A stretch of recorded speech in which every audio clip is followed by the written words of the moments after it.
edad mo ay 19 years old to 55 years old, takot kang mag-take ng English test, wala kang pang proof of funds, itong video na to ay para sa inyo. Lalong-lalo na po sa mga gustong magtrabaho abroad, specifically sa Canada.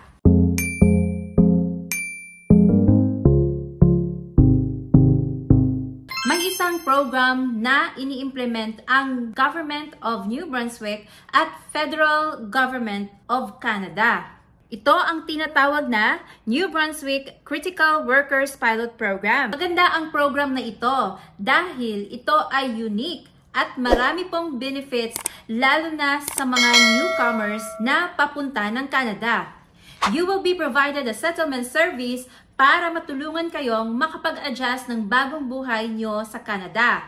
Hindi lang yan, tutulungan kayong maghanap ng bahay at susuportahan kayo sa transportasyon nyo. Kung may mga anak kayo, tutulungan din kayong maghanap ng school o di kaya'y childcare. At bibigyan din kayo ng proper training sa unang trabaho nyo sa Canada. Ang New Brunswick Critical Workers Pilot Program ay employer-driven pathway. Meaning, kailangan nyo pong magkaroon ng valid job offer para maging eligible dito. May 6 na employers na nag-participate sa program na ito. Pero bago ko i-share yung mga employers na yon, babanggitin ko muna yung mga ibang basic requirements para sa eligibility ng program na to.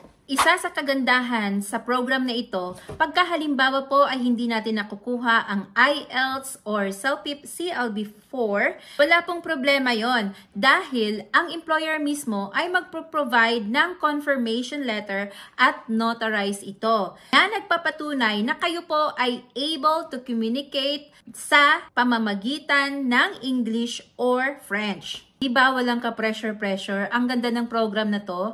Hindi kayo mai-stress kakaisip kung paano ipasa ang IELTS. At magagamit nyo pa ang pera na dapat sana sa IELTS para sa ibang requirements. You must have at least 1 year work-related experience or 1,560 hours work-related experience na related sa job offer mo. Klaruhin ko lang pong job-related experience ha.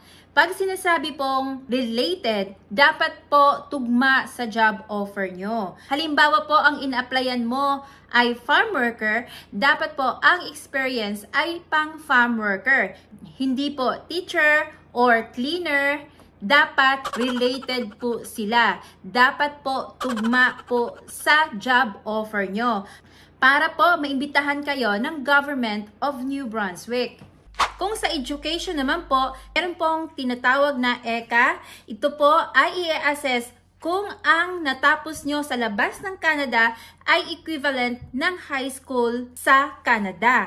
Panoorin nyo din ang video na to para po magka-idea kayo sa mga buhay-buhay dito sa Canada. Kung meron na po kayo nitong mga requirements katulad ng job offer, ECA, language, related work experience, ay mag-create na po kayo ng expression of interest sa Government of New Brunswick. Once nakapag-create na kayo ng expression of interest sa portal ng Government of New Brunswick, makaka-receive kayo ng invitation to apply.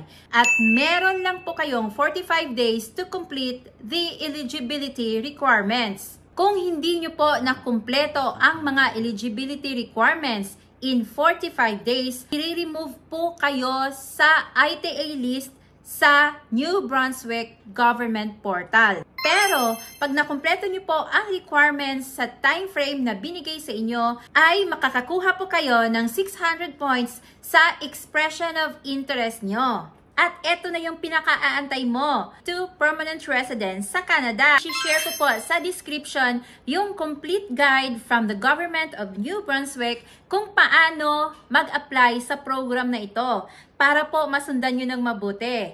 Para po sa akin, ang mga stream na ito ay hindi risky. Sure po ito. Merong employer na mag-i-sponsor sa'yo pang permanent residence.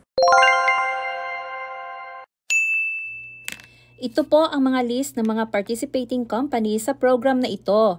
I-explore nyo na lang po ang official website nila at ang link po ay ilalagay ko sa description box para mas madali na lang po sa inyo.